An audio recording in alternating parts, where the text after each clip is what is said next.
Thanks, Ruby. And hi, everyone. Welcome to this final session of the day at the OASPA conference. And we're focusing on equity and sustainability in Diamond Open Access Publishing. My name's Lucy Barnes, and I'm an editor and outreach coordinator at Open Book Publishers, which is a scholar-led, non-profit open access press based in the UK. And thank you as well, before I begin, to OASPA and to the conference support team, especially Bernie, to the audience for attending and giving us your time and your attention, to the speakers for your contributions, and also to the translating team. So today, one of our speakers will be participating in Portuguese. And so as a result, we have translation support, which OASPA have arranged for us. So if you look at the bottom of your Zoom window, you should see a globe icon there. And you can click on that globe icon. And if you want to listen in English and hear the Portuguese translated, then click on English. If you want to listen in Portuguese and to hear the English translated, then click on Portuguese. And if you're in the fortunate position of understanding both languages, then you can also choose no translation and just listen to us live.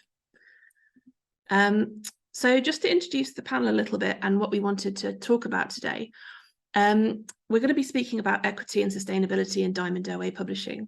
And Diamond is a topic that came up quite a lot in yesterday's opening panel. And as we were thinking about Diamond OA ourselves in preparation for this event today, we were discussing, is there even an agreed single definition for Diamond Open Access? In the prep meeting, we agreed on no open access fees are charged to authors and no paywalls for readers, and that's Diamond OA as we understand it. But of course, there are different ways of achieving this. There's some suggestion that in journals, Diamond OA more typically means no regular income streams of any kind, but instead a journal supported by an institution perhaps, or run via donated labour, perhaps supported by the occasional grant. In the book world, we're seeing models describing themselves as Diamond because they don't charge authors, but instead use mixed funding models, including collective programmes, whereby many libraries will pay a small amount to support the open access activities of the press as a whole. And Open Book Publishers, who I work for, describe ourselves as Diamond and run ourselves in that way. And indeed, in both the journal and the book world, we're also seeing the rise of models like Subscribe to Open, whereby libraries will subscribe to closed content on the understanding that content may later be opened using those subscription funds if certain targets are met. So these models all achieve open access without charges to authors or readers in different ways, with different advantages and disadvantages. And we wanted to explore some of these approaches to Diamond Open Access, looking at how it works in different contexts. So looking at it in journal and in book publishing, looking at different organisations in different parts of the world with different models. We wanted to explore themes of equity and sustainability and thinking about the challenges that are involved in employing these models, and how sometimes collective action can be used to help to support them. And with input from the audience as well, we hope we'll engage in a rich and an honest conversation about how Diamond Open Access is working, and maybe in some cases struggling to work today. So I'll introduce the speakers, and then I'll just briefly explain the structure of the session before we launch into the discussions. So we have Sharla Lair today, who's the Senior Strategist of Open Access and Scholarly Communication Initiatives at Lyrasis. Since 2015, Sharla's role at Lyrasis has been to advance innovative content licensing and open scholarship. And her curiosity about what dynamics might advance open science drives her passion in community building, in sustainable funding infrastructures, in Diamond Open Access capacity building, collective impact models, and finding measures of meaningful impact. Amanda Ramalho is a member of the coordination of the SciELO and FAP-ESP programme and coordinator of SciELO Books, where she's responsible for managing digital publications and interoperability of metadata and full texts for national and international indexing bases. And she currently works in the strategic and operational development of the collection, promoting and encouraging the publication of electronic books, metadata indexing, and the adoption of open access. Caroline Edwards is Senior Lecturer in Contemporary Literature and Culture at Birkbeck, University of London, and Executive Director of the Open Library of Humanities, which is an award-winning Diamond OA publisher which launched in 2015. Caroline has recently joined the Board of Directors for OASPA, so look out for her, and is expanding the Open Library of the Humanities team, as well as leading the growth of the OLH's sustainable publishing platform, Janeway, which is open source. Judith Fathallah is a Research and Outreach Associate at Lancaster University and Research Fellow at Coventry. She's worked with COPIM on the creation and launch of the Open Book Collective, which is a not-for-profit organisation that brings open access book publishers, infrastructures and libraries from all across the world together to support open access book publishing, which moves away from book processing charges. And she's worked on communal forms of governance for COPIM as well. And finally, Rod Cookson runs IWA Publishing, which is one of the first learned society publishers to completely transition its journals to open access. He's a director of OASPA, a council member of the Society Publishers Coalition, a member of the Royal Society's Publishing Board, and has served as director of ALPSP. Before joining IWA Publishing, Rod oversaw the medical, life science, and environmental journal portfolios at Taylor and Francis for 10 years, and he's worked at Blackwell Publishing, Reed Education, and York Press. So since we wanted to bring different organisations together to share their experiences and discuss common issues in today's panel, we want to maximise the time for discussion and exchange. So I'm being quite brutal in saying that each speaker gets 5 minutes each to summarise their model and the way in which it supports a Diamond open access approach. So we're going to hear from Sharla, Amanda, Caroline, Judith, and then Rod. And then we're going to have 20 minutes of moderated discussion, which I'll moderate, and we'll try and dig into some themes around this topic. And then we'll have 20 minutes for audience questions. So please do put any questions that you have in the question box on Zoom, and I will pick those up and present them to the panelists for their responses. So without any further ado from me, I'll invite Sharla to begin. Hello, I am Sharla Lair, Senior Strategist of Open Access and Scholarly Communication Initiatives from Lyrasis, which is a nonprofit membership organization based in the United States. In 2020, Lyrasis launched the Open Access Community Investment Program, or OACIP. OACIP is a community-driven framework that enables multiple stakeholders to evaluate and collectively fund Diamond Open Access journals. It was at the 2020 OASPA conference where I did my first presentation about OACIP, and so I'm particularly honored to speak about it to the OASPA community again today. There are several components to OACIP. It provides a hub for Diamond Open Access journals published by university presses, library publishers, and nonprofit independent publishers, such as societies or scholar-led initiatives. The OACIP criteria form, completed by each participating journal, provides potential funders with useful information about the publications and publishers. This enables investors to make principled spending decisions and strategically fund programs that align with their missions. Investments in OACIP support the costs of labor, infrastructure, contingency, and innovation of each participating journal, and does so through 5-year commitments, allowing the journals to focus on publishing rather than continually trying to find money to keep the lights on. Supporters can fund individual journals, fund the entire OACIP portfolio, or contribute to the OACIP General Fund, which are funds used to fill funding gaps at the end of the campaign. Supporters can pay the 5-year commitments upfront or annually.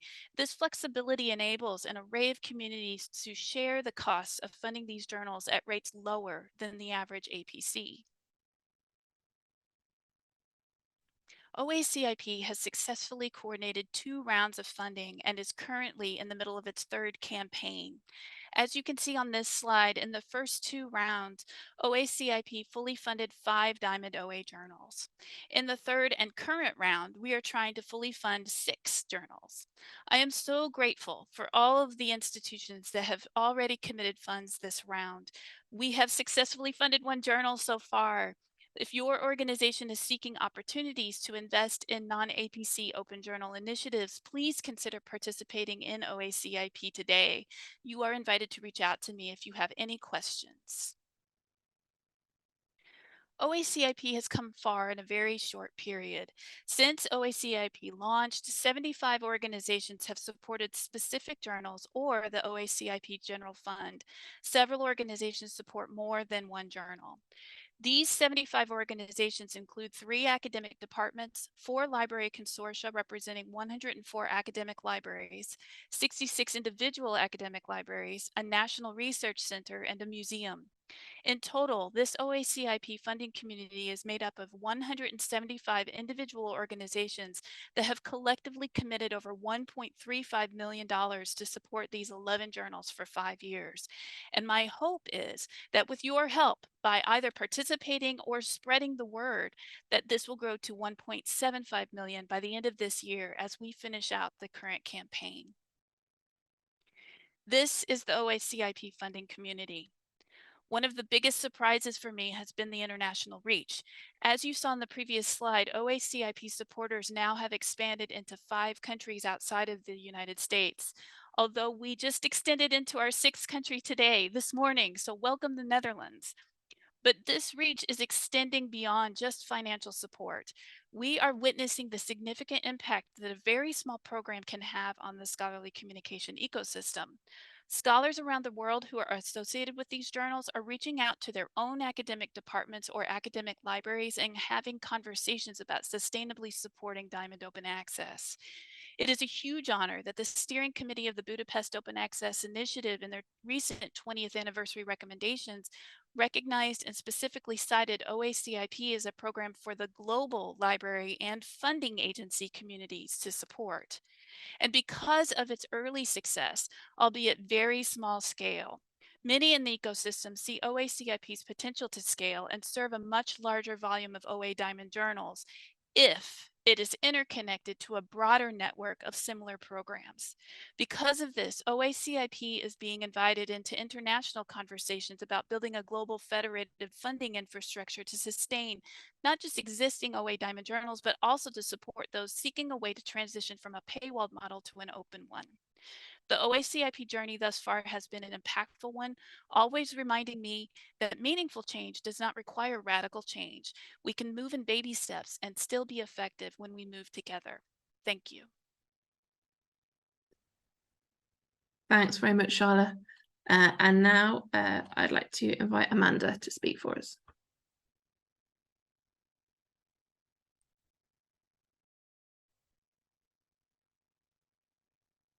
Bom, primeiramente, eu gostaria de agradecer pelo convite. É uma honra para mim participar dessa conferência e aprender tanto com todos vocês.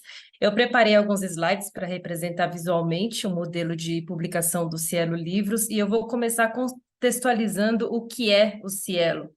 O SciELO é um programa especial da FAPESP de apoio à infraestrutura de comunicação da pesquisa em ciência aberta e é parte integrante da política de acesso aberto da FAPESP.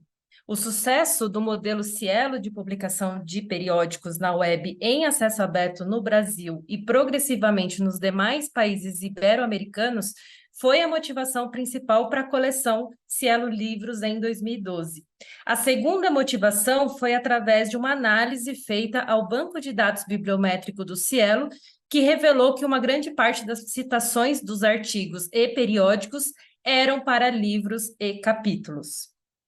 No início do desenvolvimento do projeto, havia um cenário editorial que orientou o conjunto de funções e serviços que integrariam o modelo de publicação. Então, publicações predominantemente pensadas para o formato impresso, ausência da gestão de metadados estruturados, baixa indexação de livros em bases de dados, ausência de conteúdo científico em plataforma de livros digitais.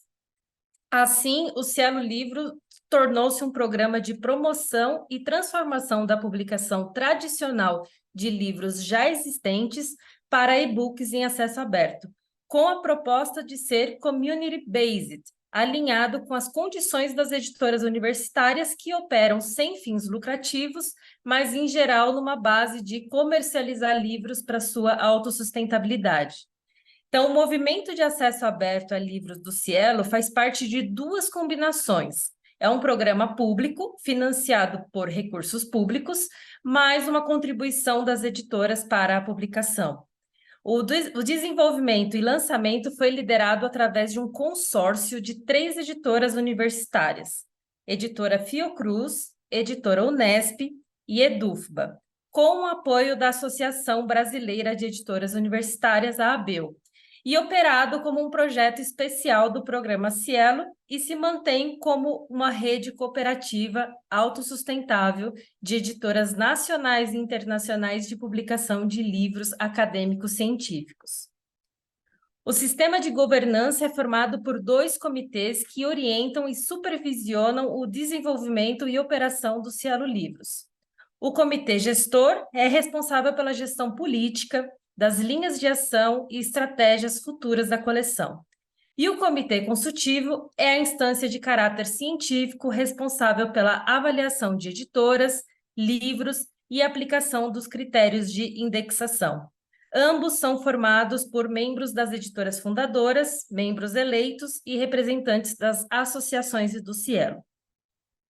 O modelo de sustentabilidade do SciELO requer um aporte inicial da editora no valor de $250 por livro, pago uma única vez, que cobre por completo o processo de produção do EPUB, padronização dos metadados, atribuição de identificadores únicos como o ISBN, DOI e a completa distribuição para bases de dados e lojas de e-books.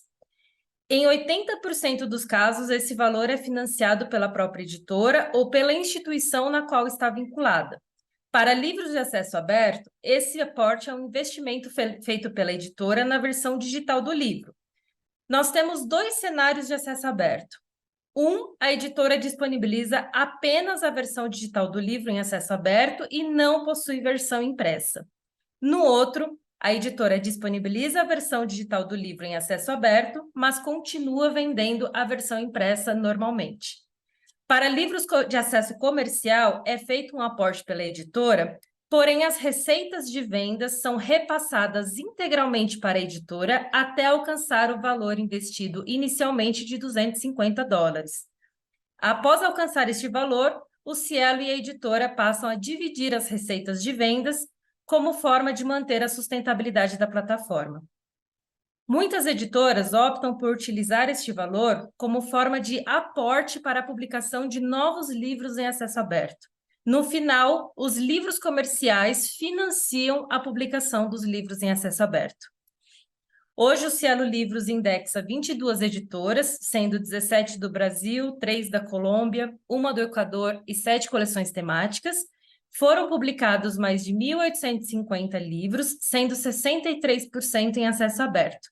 A expectativa é alcançar 100% de livros em acesso aberto, que depende progressivamente de recursos. Em 11 anos, já registramos downloads em mais de 70 países, mesmo que sejam livros predominantemente publicados em português e espanhol. Em 2021, fomos reconhecidos como plataforma confiável do DOAB. Recentemente, nos juntamos ao comitê do COPIM para acompanhar e contribuir com os debates atuais sobre modelos de publicação em acesso aberto e estamos atualmente em contato com a equipe do TOF Open Metadata para estudar os caminhos possíveis de colaboração e ampliar a visibilidade dos metadados dos livros e capítulos. Nossos desafios futuros estão centrados em manutenção financeira para aperfeiçoar a plataforma de publicação, avançar com a adoção do digital como meio principal, ampliar a cobertura de livros da América Latina e possibilitar a criação de uma base de dados bibliométrica de livros para possibilitar novos estudos. Obrigada.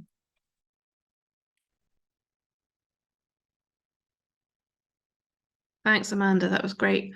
And I think one of the points to draw from that is that obviously with books, it's possible still to make revenue from sales, even as the book is also open access.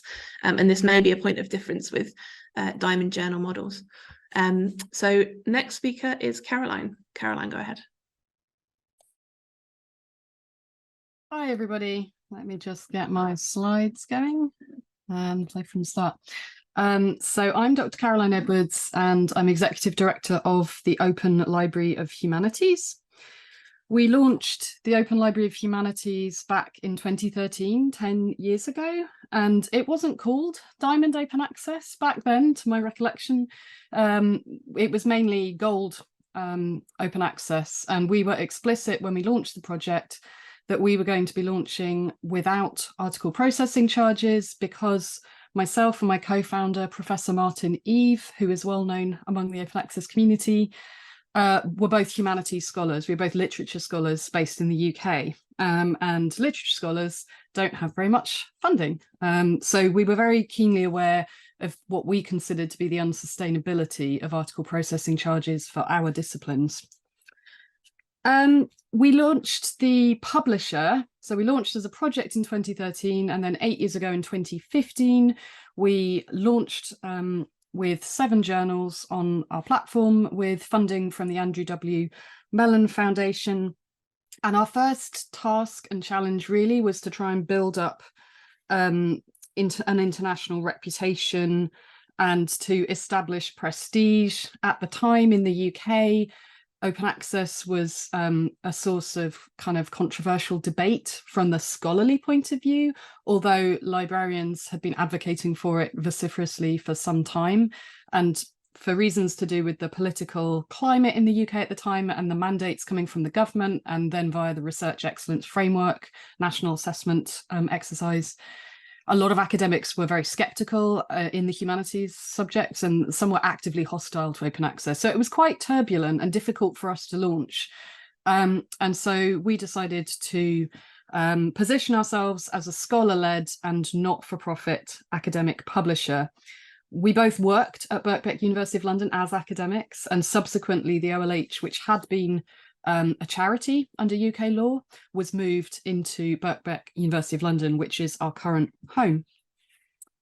So as I mentioned, we tried to focus our efforts on contacting our networks of scholarly collaborators and colleagues in the humanities fields. And this was a really important part of persuading at least certain sections of the community that open access publishing was legitimate, it could be prestigious, it would count in their promotional criteria for tenure track and things like that, that it could look as slick and professional as subscription models had in the past.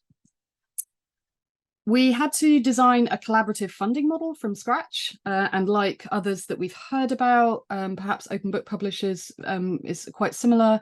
We launched what we called a library partnership subsidy, an LPS, and that is a membership organisation of currently more than 350 libraries worldwide who all contribute small amounts of money to sustain and fund our all of our publishing activities going forwards. So that has obviously taken some years to build. We've been building that network for sort of 8 years now. And in 2017, we began subsidizing some of that funding with our own income stream from our platform. So although we had to launch with a third-party provider because that was necessary to actually get off the ground with our journals, we weren't entirely happy with not being in full control of our own infrastructure. So we started building our own publishing platform, which is called Janeway. Since 2018, Janeway has rapidly become one of the leading platforms of choice for open access publishing. There are more than 200 journals which are using the platform, and a growing number of clients, mainly university press clients and some other publishers, as well as individual journals and scholarly societies and associations, are now paying to use our hosted service. We built this infrastructure and then we licensed it under a copyleft license, AGL version 3, which is an open software license. And this was explicitly designed to protect Janeway for the future. As we have seen over the past few years, many other forms of publishing platforms and infrastructure have sooner or later been bought by larger commercial entities. And so we were quite political in our vision that this would remain scholar-led and scholar-governed for the future, with a governance structure perhaps similar to the one we just heard described about SciELO, where we have a series of boards who democratically decide the future direction of the organisation and of the platform. I'll just say 2 more things briefly before my time is up. One of the challenges from my point of view, especially on the editorial side, has been how do we flip journals from subscription to open access We run a competitive program, so we are expanding every year. We launched with 7 journals. We now have 31 journals as of spring next year with the journals that we're migrating right now.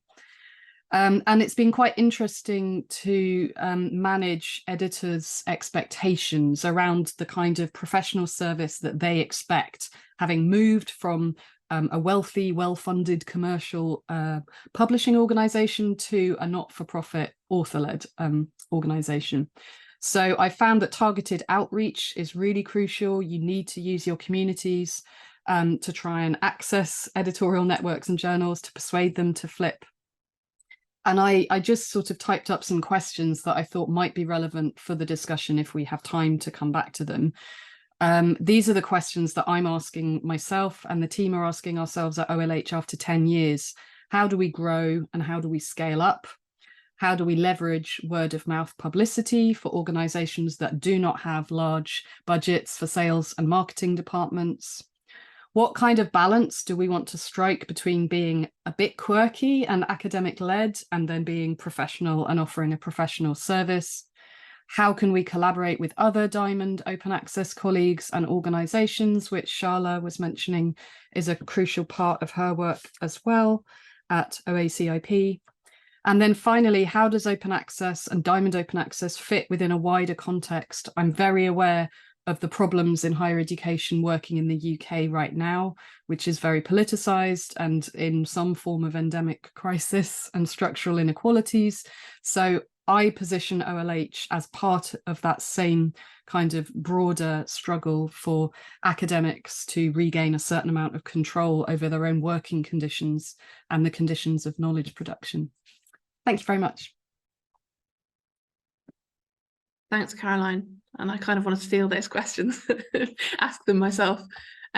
Also, I think you made a good point at the beginning, which I should perhaps have addressed in my own introduction, this point about terminology and diamond and gold, because of course, you know, gold open access does not necessarily mean that there is a fee attached. It means open access via the publisher. And Diamond has grown up to try and differentiate from the number of presses that do charge APCs and BPCs.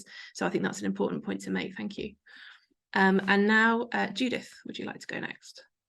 Thank you. I will just also share my screen from beginning. So my name is Judith Fathallah. I work between Lancaster and Coventry University, but I'm here today in my role as one of the developers of the Open Book Collective. The Open Book Collective is a charity which has been established for certain aims and built on certain ethos. At a practical level, what we do is raise new revenue streams for publishers and service providers.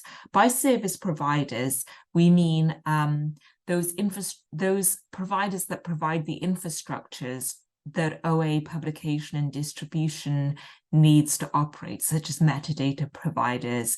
DOAB would be another example, in order for those publishers and service providers to move away from a reliance on book processing charges.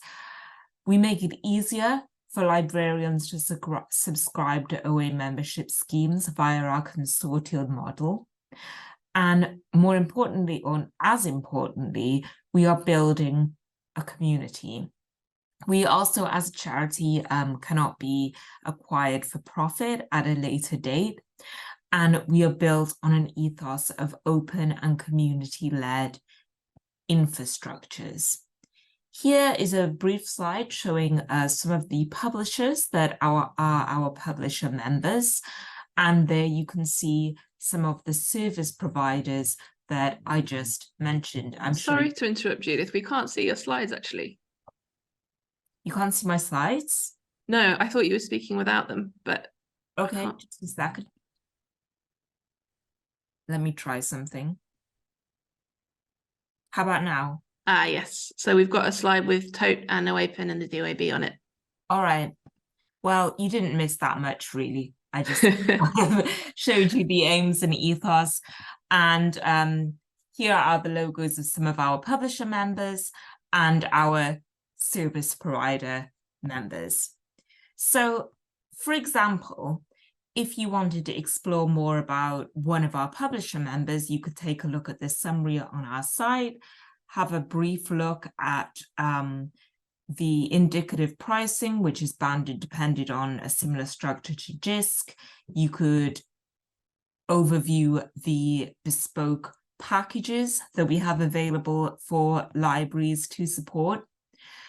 So it is a consortium funding model, similar to what you may have seen in venues like Opening the Future, but it's communal, and I'll talk a little bit in a second about why that's important.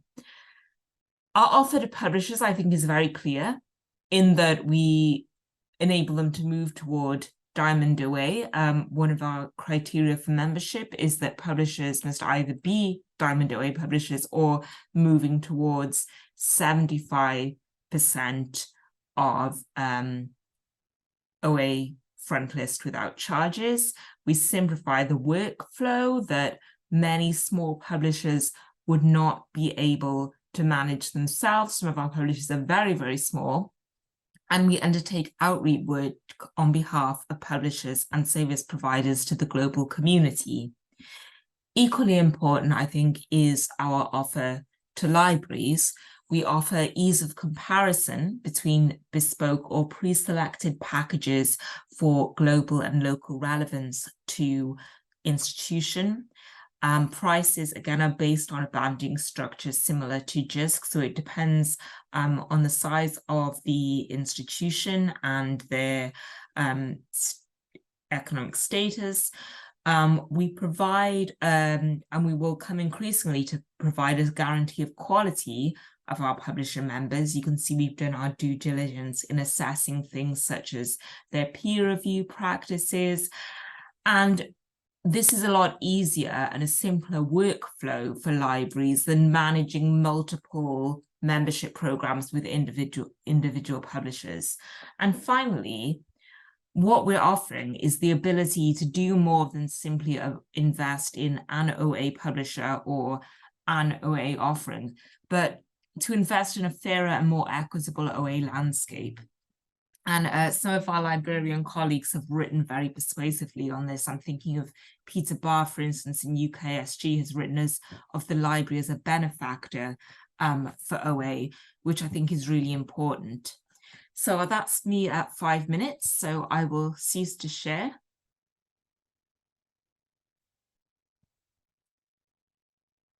Thanks very much, Judith. And finally, Rod, would you like to speak for us? Thank you. Thanks, Lucy. Absolutely, yeah. Hello, everyone. It's my pleasure to join you today for this OASPA conference panel. My name is Rod Cookson. I'm the Managing Director of IWA Publishing.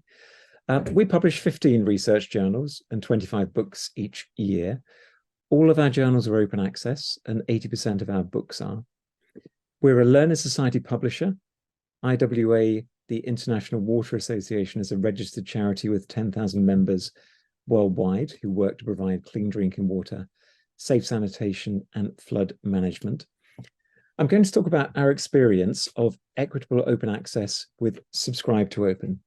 So one of the models that Lucy introduced at the beginning. In 2021, IWA Publishing made 10 journals open access with Subscribe to Open. Subscribe to Open, or S2O, is a model by which libraries agree to support subscription journals so that they can become open access with no fees for authors or paywalls for readers. S2O is a highly equitable form of open access.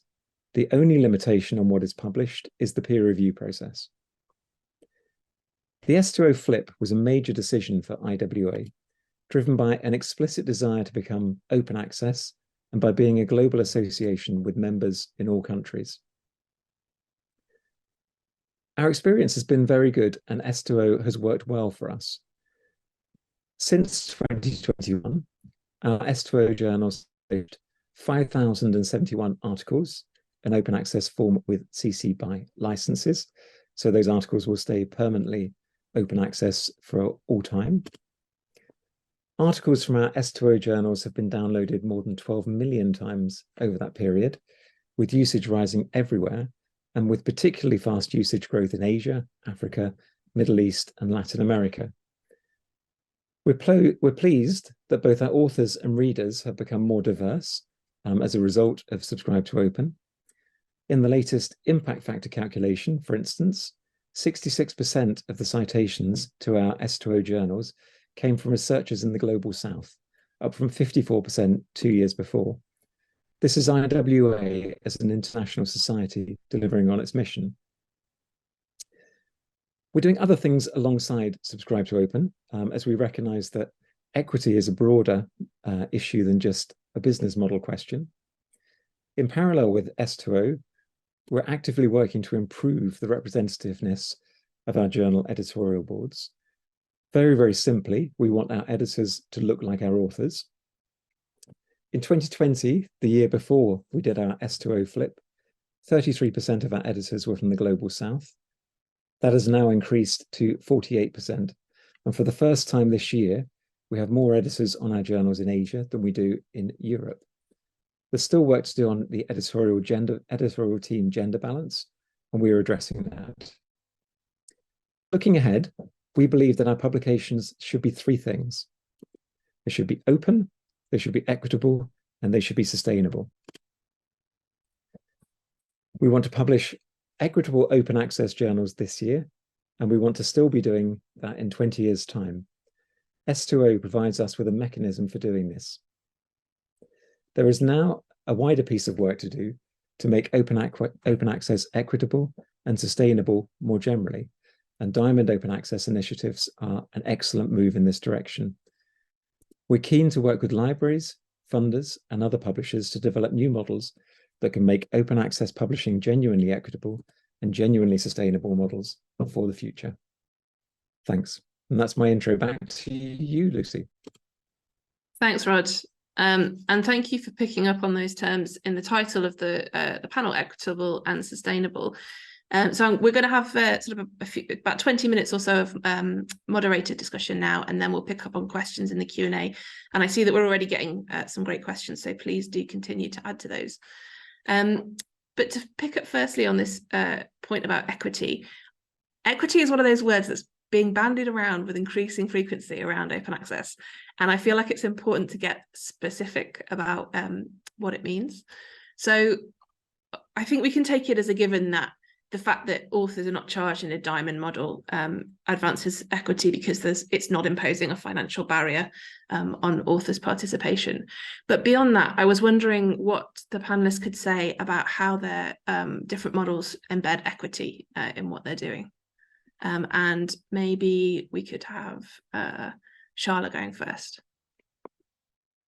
So Lyrasis is a membership organization, and so most of that means we serve the library community who are our members, and so equity is built in for them in the sense that there's tiered pricing, a lot of flexibility for when they can participate based on whatever their fiscal years are.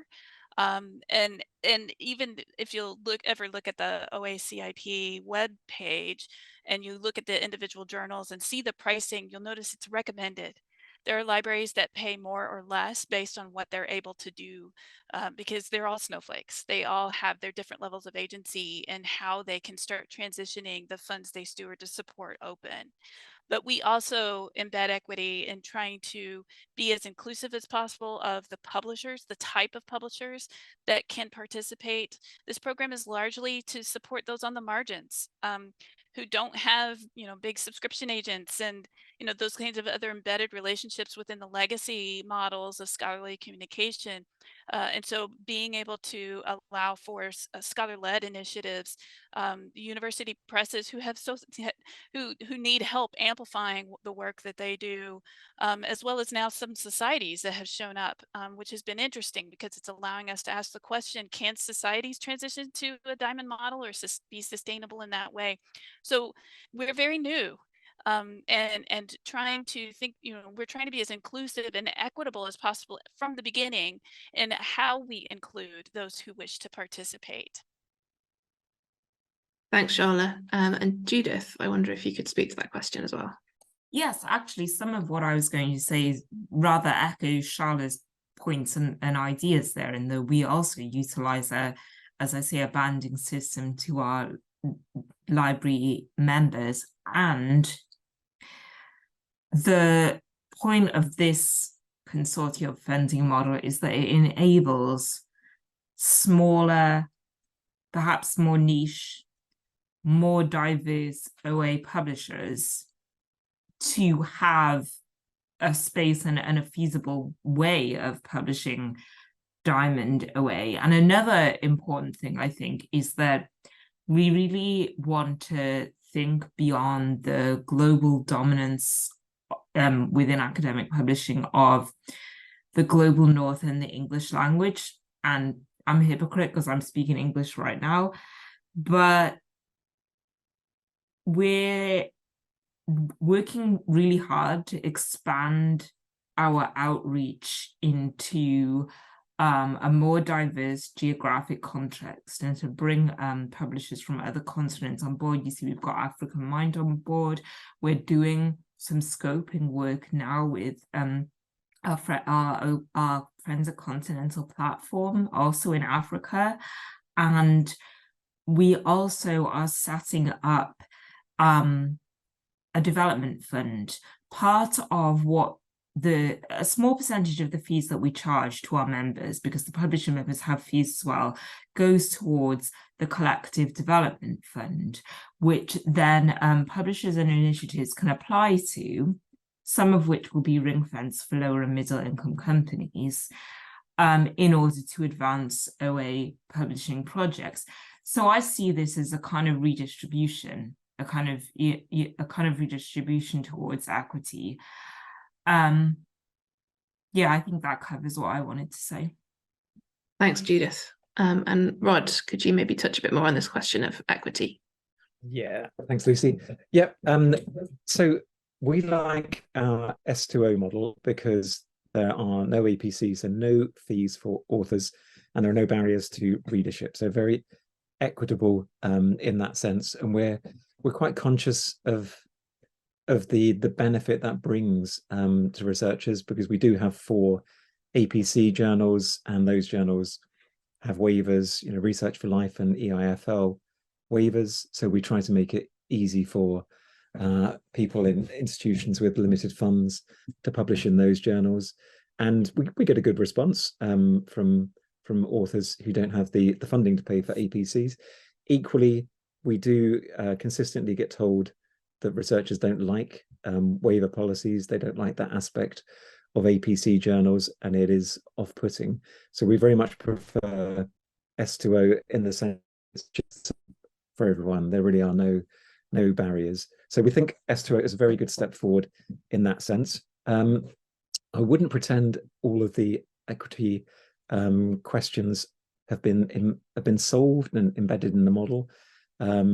We're interested to participate in the purchasing power parity paper, lots of Ps, that came out from Information Power and Coalition S this week, which has got suggestions for how you might move to a system where libraries in different countries, institutions in different countries pay amounts that are affordable for them at the simplest. I don't think that question is solved, but I think that's an important question. And again, I know there's a lot of sensitivity in universities outside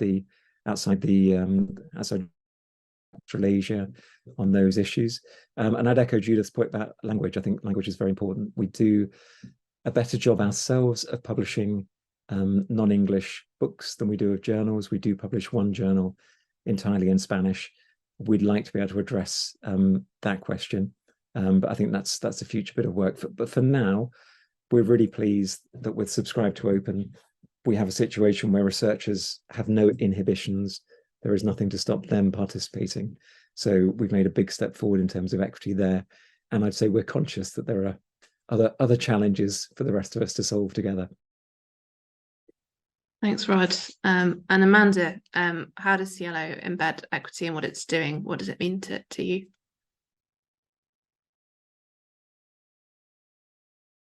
Sim, do nosso lado nós temos 2 atores principais. São as editoras. A gente por ter a taxa de adesão, nem toda editora consegue utilizar e ser indexada dentro do SciELO, porque a taxa é algo inviável para a sua instituição ou para a sua editora, né? Então, nesse sentido, a gente trabalha com os editores dando capacitações de como produzir arquivos digitais para poder reduzir esses custos, porque o maior custo que a gente tem dentro do SciELO é para produzir o EPUB, para produzir o formato digital. Então, nós produzimos esses cursos, ensinamos as editoras como fazer para que a gente possa reduzir esse valor para elas serem indexadas no SciELO.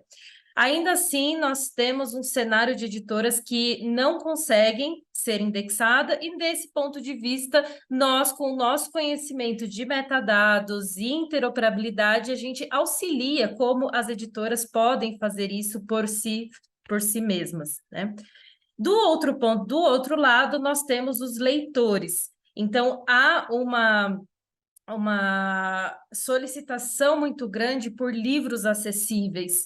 Então, nesse ponto de vista dos livros acessíveis, não somente incentivamos para que as editoras tenham o formato digital das suas publicações, mas também que essas publicações, esses formatos, eles sejam produzidos ou construídos com as tags adequadas de acessibilidade, né? Então, as editoras, elas têm não somente uma responsabilidade para pesquisadores de comunicar pesquisa, mas também tem uma responsabilidade social muito grande. E a gente tem editoras que estão localizadas em regiões onde a população local só tem dessa editora o acesso à informação. Então, elas pensam em como fazer essa informação chegar para esse público.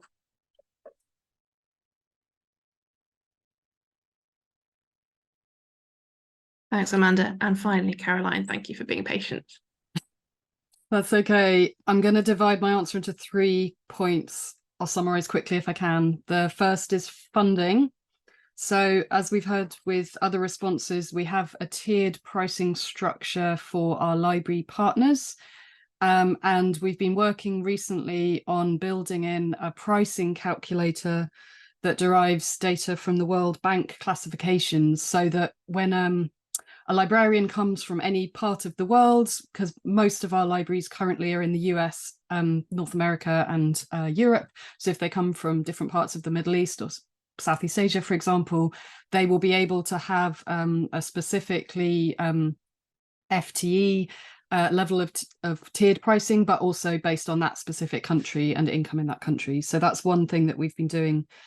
The second one is journal content, which I haven't heard perhaps as much about. And I think this relates to Rod's really important point about increasing coverage of the Global South in our scholarly publishing. So we proactively solicit and encourage and commission special collections of articles on our mega journal platform, Open Library Humanities Journal.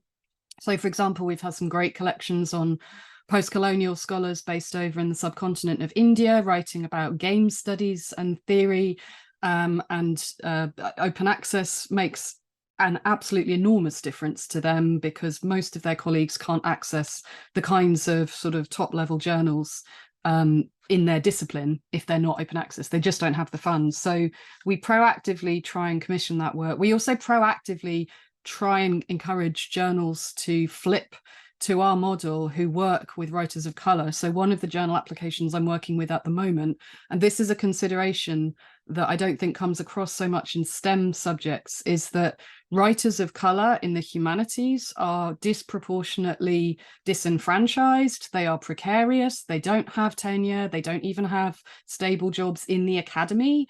And without income and payment, they can't publish. So unlike other scholars who we don't give payment to ordinarily to produce a journal article, we have to actually budget to pay them by the hour for them to be able to do that research and then produce a journal article. And so we have to work then with other charitable organizations, the Arts Council and other aid agencies who are able to divert funding to pay them to even produce the research in the first place before they get to the point of deciding where they're going to publish it. And I think that's a really important point to think about. Internally at the Open Library of Humanities, because I think equity also means, as Rod was suggesting, that we should make sure that our own organisations reflect some of the authors that we're publishing. We've hired 2 women of colour in a team that's 8 going up to 10 people. We're making sure that we have a better gender representation on our tech team. So we've got 2 women joining our tech team, which prior to that was 3 men, albeit lovely feminist men. But, you know, it's really important, and we have a very good gender balance at the organisation anyway. So internally, those things matter to us. And then those people's voices and input into our organisational direction matter. And then the final point, equity in terms of people, organisations, editors, authors who don't have enough sufficient access to funds, as we've heard about. Our platform is open source. Anybody can use it. Anybody can use it for free. It doesn't require a huge amount of tech knowledge or tech know-how because of the extensive documentation we have produced for people, and we're continually improving that documentation through user experience. And one of the most important things is extra tech features that we have, for example, a typesetting plugin. So if you're a tiny journal and you know, you set up on Janeway, which was modeled to some extent on the Open Journal Systems free software, you know, many years ago, which is now huge. They can use the plugin, so they could produce HTML and XML as well as PDF, and they wouldn't actually need to go to a typesetter, so it wouldn't incur any cost. So I think it's really important that we talk about tech development and keeping that open source, keeping that within the community, collaboratively finding ways to divert funding into the development of these digital infrastructures, and then copyleft licensing them to protect them for the future. Thank you. Thanks, Caroline. There was a lot in that. And I think that point about, you know, supporting authors financially is an important and difficult one for open access publishing. So thanks for raising that one. So the next thing I wanted to ask has actually been picked up by quite a few questioners as well. So I think what I might do is read out some of the questions that relate to it, and we can address those. So I wanted to ask about the challenges involved in getting support for collective models like these, and this has been picked up by a number of different questioners. So somebody anonymous says, asking for funding from individual institutions demands plenty of resources, and that's without taking expansions such as new journal launches or new book collections into mind. And do you think Diamond Crowdfund OA is a sustainable and scalable route to OA, and why or why not? And similarly, we have a questioner that's Anne, who says, Diamond OA's strength and challenge is its reliance on community support. Do you have advice for librarians like myself when it comes to convincing our institutions that community support must come with a structural budget? And we also have, I think, another question that I saw on a similar lines. Diamond OA as a term carries the connotation that no one pays, which is generally not a sustainable or at best a highly precarious and volatile situation. The initiatives discussed today all depend on organised collective action. Do you think that does enough to balance precarity compared to goal models of OA, and is it a viable approach generally? And that question's from Laura. I don't know who wants to tackle this question first. Maybe Judith? Yeah. I have lots to say. Okay, so the way I see it, there's 2 aspects to this question. There's a pragmatic aspect and there's a kind of values-based idealistic aspect. So I'll speak on the pragmatics as it pertains to the Open Book Collective first. Right now, the work of reaching out to libraries and promoting the OBC is supported by several positions or aspects of several positions that the Open Book Futures project has won through grant funding, and that COPIM also won through grant funding. As part of my job, is part of the job of several other people, so we're also bringing on an engagement lead. After the life of OBF finishes, Open Book Futures project, our aim that we are on target for is for the Open Book Collective to be self-sustaining as a charity. So I hope that those positions that do that time-consuming work of outreach can continue to be supported. Now, with regard to the broader sustainability of this question, and yeah, it is a lot of labor and it is time consuming, but I mean, I hope that as time goes on, the Open Book Collective will come to be this kind of badge of quality, because we really believe in the publishers that we take on. We have very stringent membership criteria. So in a way, I think that labor will be lessened when it comes to convincing institutions.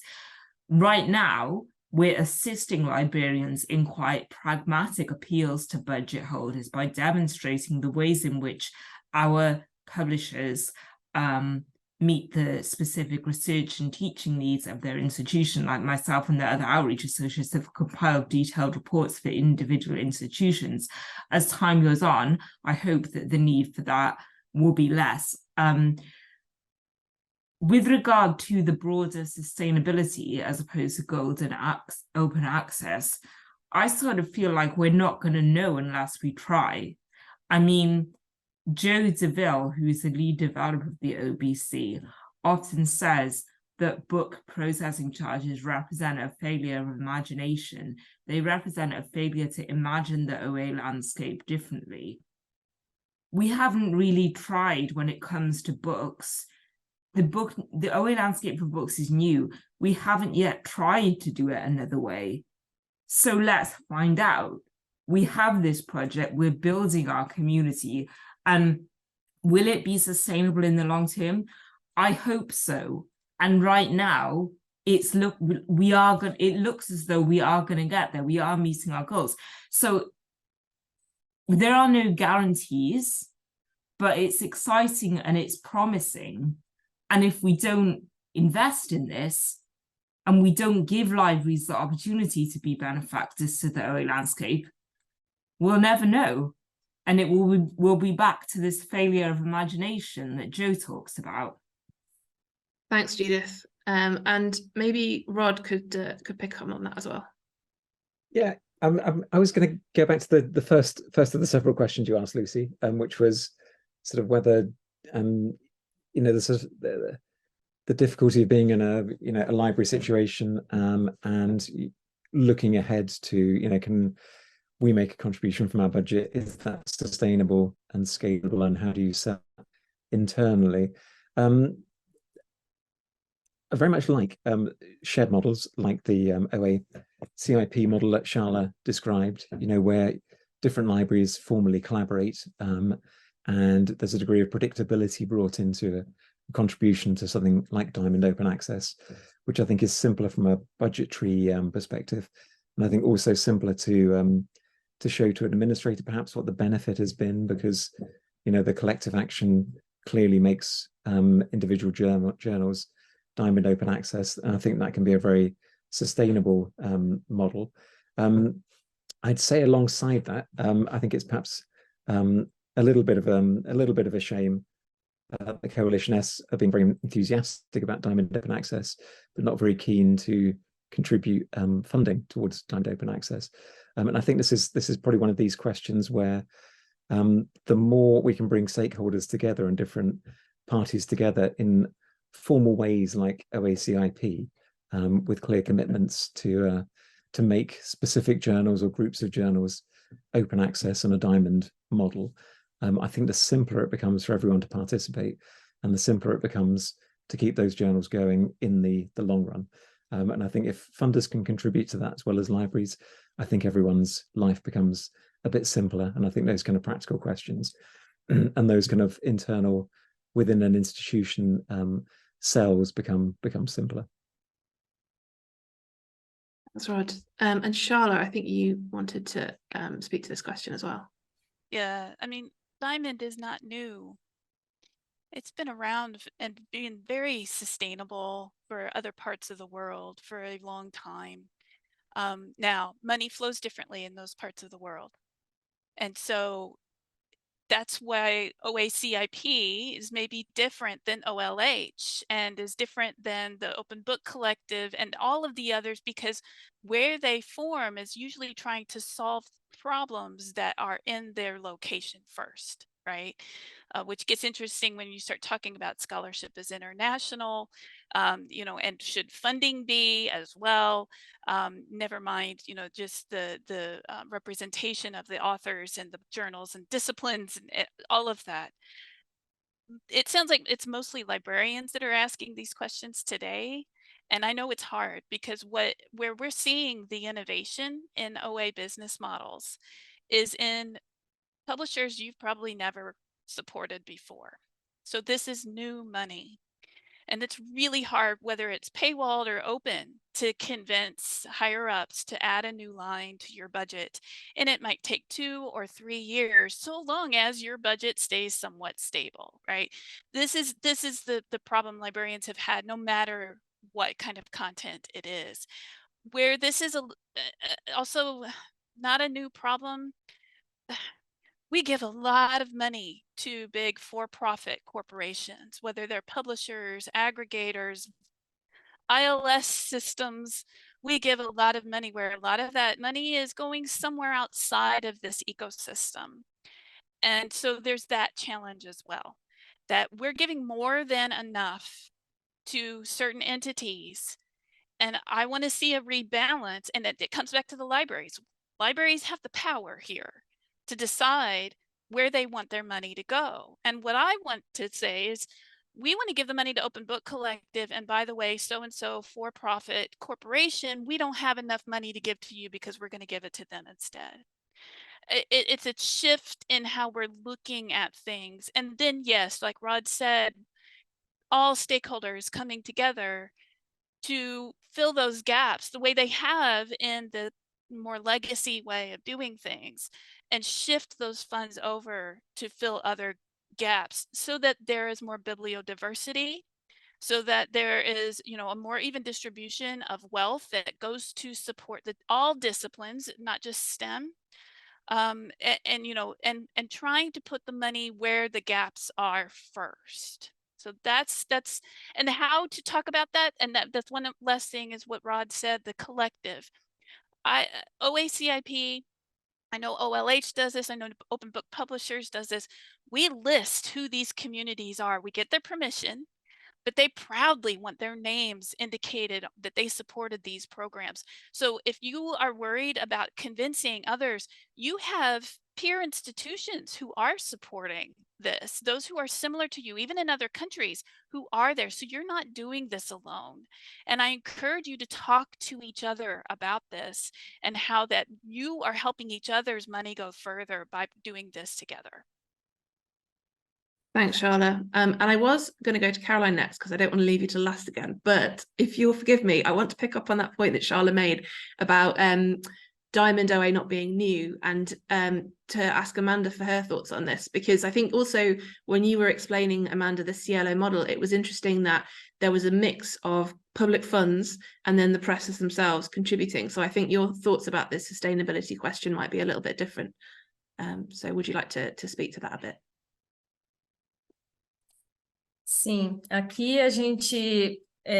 primeiro, o SciELO Livros foi lançado há 11 anos atrás, onde o financiamento direto de instituições de financiamento para a publicação de livros era algo extremamente difícil e não reconhecido.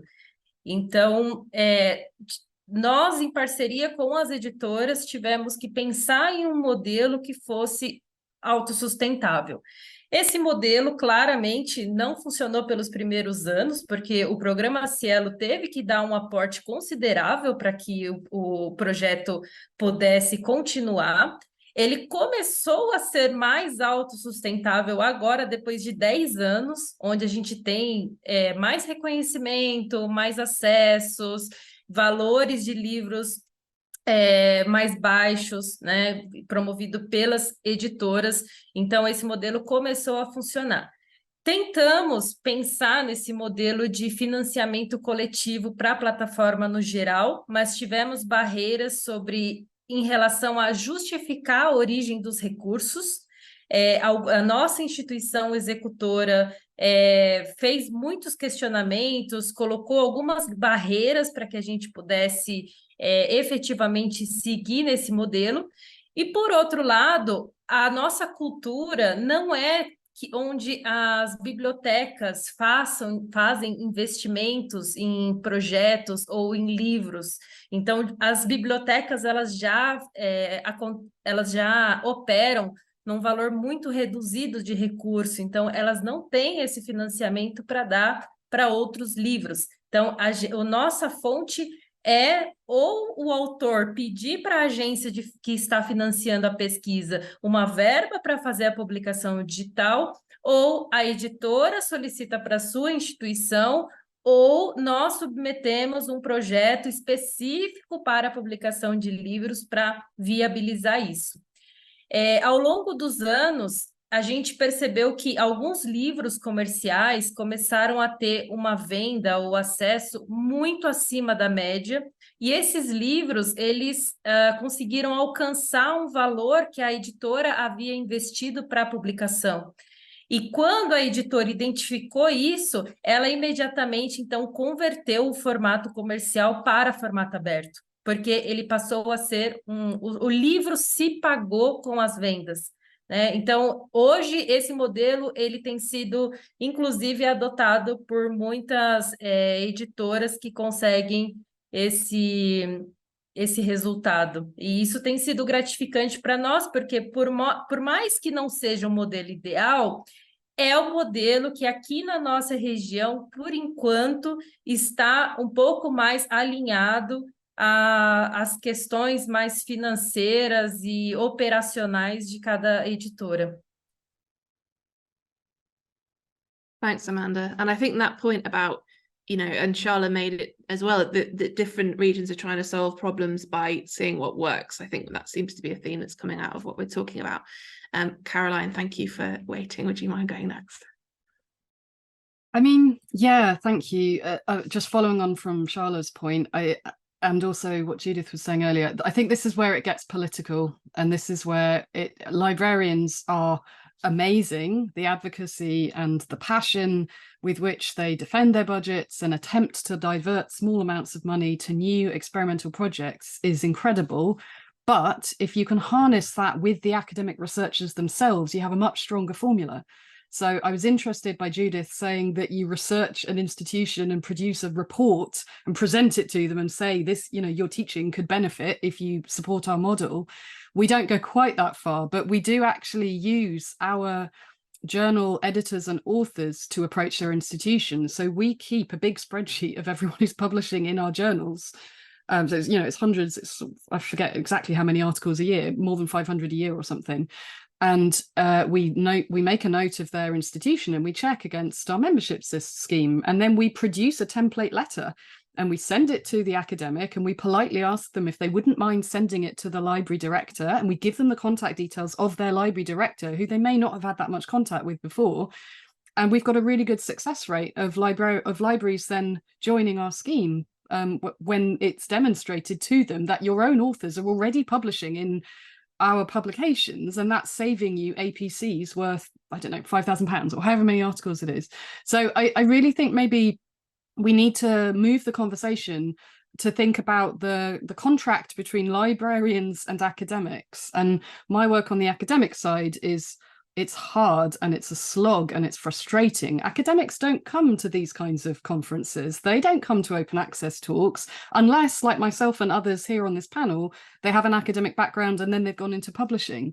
So we also have to spend a lot of effort doing outreach at all the subject specific conferences for all the disciplines. We have to be there on their turf, the way that the commercial publishers are in the book stands, right? At every big, for me, it's the MLA, Modern Languages Association North America, every big major event, all the publishers are there.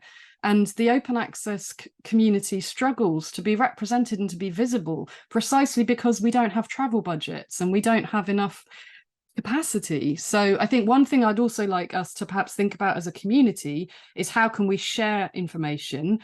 For example, can we give each other information about who's going to which event? Can you take my poster? I'll take your poster. We could be really tactical, actually, if we harnessed a collective approach, and we could make sure that all of us are represented at different events, which would massively reduce the cost for travel and transport. I'm trying to start an author network for arts and humanities researchers if I can get funding for it, because I'm an arts and humanities researcher. I've just, I have now moved into this open access publishing sphere, and I've realized how limited the understanding is amongst academics. So that's one thing that I want to do going forward, if I can get the funding, is to start a researcher network. Thanks, Judith. Thanks, Caroline. So mindful of time, I'm going to be less democratic about inviting everyone to answer every question now, and that there are actually a couple in the panel that are addressed to individuals anyway. So there's a question there from Sarah about how concerned are subscribing libraries about publishing authors from their own institutions? Do they ask about it? Are they happy to fund external authors? And I think we were already kind of speaking to that question with some of those responses about demonstrating local value, and we appeal to libraries. And potentially that also speaks a bit to a comment that Annalise has made in the chat, with the point that researchers and authors drive the publishers they have to subscribe to and to support. I think it's about trying to bring together what publishers are doing with what authors want and need, and that helping librarians to make decisions about what they're investing in. But I don't know if anyone briefly wants to touch on this question about whether libraries, Sharla, whether the libraries push back against collective models. Yeah, I think with this, we need to stop thinking about we've been forced to think of this in a very atomized way. We are looking at single articles, and a lot of this is driven by policymakers who give money to research that it has to be funneled through to the author of that research. And so we've created systems that support the author in that way. And that's great for individuals. However, it's not really doing very much good for the disciplines that they serve necessarily. So what I encourage libraries to do, and you already do this anyway, you're already organized with your liaison librarians, your subject librarians, you're looking at disciplines, because faculty come and go, but the departments are still there. Can we shift how we're thinking about this in supporting disciplines? And yeah, you might have an author who's supported, but are they using this content in the classroom, especially for books, but even journal articles? Is this something that's been course adopted? So it may not have anything to do with your author, with any of your own faculty, or that author happens to come to your university to work there. You will have already supported some of what they've done that you are now benefiting from directly. It's too complex, I think, to start just looking at single authors. We need to think more broadly. Thanks, Sharla. And then for Caroline, there's a question from Catherine. Can you talk a bit more about how equity plays into conversations with humanists about their discomfort with open access where that exists? Sorry, let me just process that question because I can't read it. Equity. So how does equity play into conversations that you're having with humanists about their discomfort with open access if they are uncomfortable with it? How does equity play? Not enough. Yeah, not enough. I think, yeah, as Sharla was saying, the atomization of the way the money travels to support research based on author decisions. And I've seen Annalise Taylor comment in the chat as well about the researchers won't stand for us dropping subscriptions to particular publishers. I think too many academics in the humanities, in my experience, haven't, for various reasons, been able to engage fully with open access. They've perceived it, and obviously I have a UK focus in that I'm based here, but we do also, publish internationally and liaise with international colleagues. They feel kind of under attack. They feel that open access is often top down. It's about mandates. It's about research assessment exercises. And not to be forgotten that those things are very aggressively driven by the kinds of publishers who are making the largest profits in this system. So people like Elsevier have specialized in the entire research process and the auditing process, and they lobby particular research councils and governments to implement these frameworks, and then that is part of their business model. So this comes back to my earlier point, sorry to get a bit soapboxy, but this is why this problem of open access and sustainable, equitable diamond open access is inextricably connected to the problems in higher education. And right now, my colleagues are struggling to keep their jobs. We have mass redundancies across the UK in humanities departments, closures of English literature, creative writing, history departments, philosophy, cultural, media studies. Some of these are profit making, but they get closed anyway. So it's a very volatile landscape. And when I'm trying to engage with fellow humanities academics, I have to proceed with caution because they are sort of under attack from so many different angles.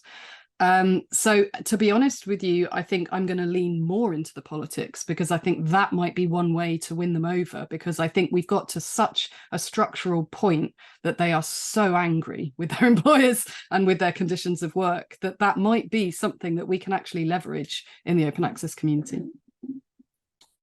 Thanks, Caroline. And there's a question from Anonymous for Rod. Can Rod speak about how the IWA journal subscriber base has changed from before the switch to subscribe to open and after? Have your previous subscribers bought into S2O? Have you gained new subscribers who are motivated by supporting the model? Yeah, thanks, Lucy. Thanks, Anonymous. In lots of ways, our subscriber base hasn't changed. I mean, it's a lot of the same customers who support us because we are in a particular discipline and their institutions active in that discipline, and that works for them. We did lose a small number of subscribers when we did the subscribe to open flip because we'd done the subscribe to open flip. I can think of one organization where the librarian wanted to support us, and there were lawyers in the organization who told the librarian, you can't pay money for something which is free, and they had some existential disagreement, and that was a cancellation. We had very few of those. I would say against that, we have had various institutions support us who weren't supporting us before because we did the flip, and some of those are, you know, very large, familiar universities in. I can think of some in North America, and some very institutions in North America and Europe. And some of them are also universities in China and other places who are happy to support what we're doing and weren't subscribing before. I would say we've had to learn new skills. So we've used something that Knowledge Unlatched developed called OASPA, and a similar solution developed by which allows us to see who high use non-subscribing institutions are. We never knew who those people were before. So we can talk to those libraries and we can say, you know, you're downloading lots of articles, you're publishing articles with us, you're not supporting us, and have a conversation. And some of those conversations have brought new subscribers. But I think generally, we have a subscriber base. You know, we've got core institutions that are active in our area. And I think they've been happy to support us before and happier to support us after subscribe to open. And if I can be slightly cheeky and just join in on Annalise's comment, I think that's a totally sound comment. I guess the thing to add is, if we can make things like diamond approaches, subscribe to open approaches work, the way to have you know, not-for-profits and other organizations justifying your budget is to have them publishing the best research. And there is a circularity that if we support models that are good for researchers and disseminate research well, they will get the better research, and in the long run will be the sensible choices for librarians to support, and the sort of way to get away from having your budget locked into you know, the claims put on it by 20 big publishers with impressive portfolios but very high price lists, is to help the community to publish the very best research and find solutions between us. Thanks, Rod. And then there's a question for Sharla before we close. Has OAKIP funded journals in languages other than English? And if not, would you accept journals in other languages? So all the journals so far are published in English. There is one that is exploring publishing at least the abstract of each article in multiple languages. And then there's another that, if they're funded well enough over the years, that they're going to start trying to publish in other languages. It's expensive to do translations. We know this. This is why it's, you know, AI, hope maybe one day the large language models might be helpful in this, but there's so much nuance in the languages we speak that's difficult when we're truly trying to communicate. And so I'm open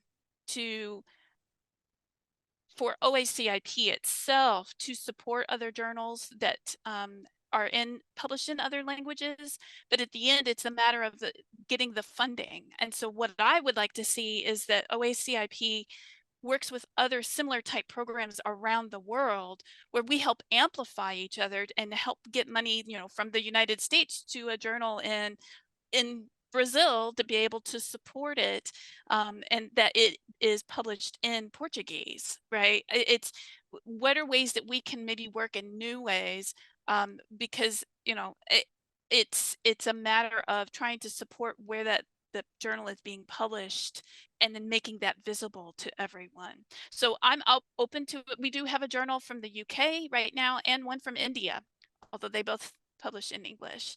And the more support we can give, like Rod was saying, the more journals in the world can pay for those translation services and provide it in all languages is what I'm hoping for one day.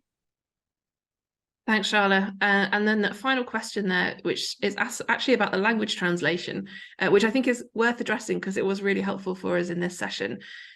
So we have a great translation team behind the scenes, somebody translating from English into Portuguese and somebody translating from Portuguese into English.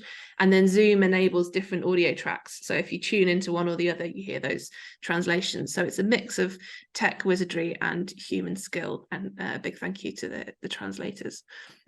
So what this session has taught me above all is that we could have a conference all about Diamond OA, and possibly we should, because there's so much to discuss. But a huge thanks to our speakers, first and foremost, for their fantastic contributions. A huge thank you to OASPA and the conference support team and the translating team, as I've mentioned. Thank you to the audience for your attention and your questions and your comments in the chat. And this is the last session of day 2. So on behalf of OASPA, we'd like to thank you all for listening in today, and look forward to seeing you again tomorrow. Thanks, everyone. Thanks, Lucy, for hosting so well. Thank you. Thank you very much.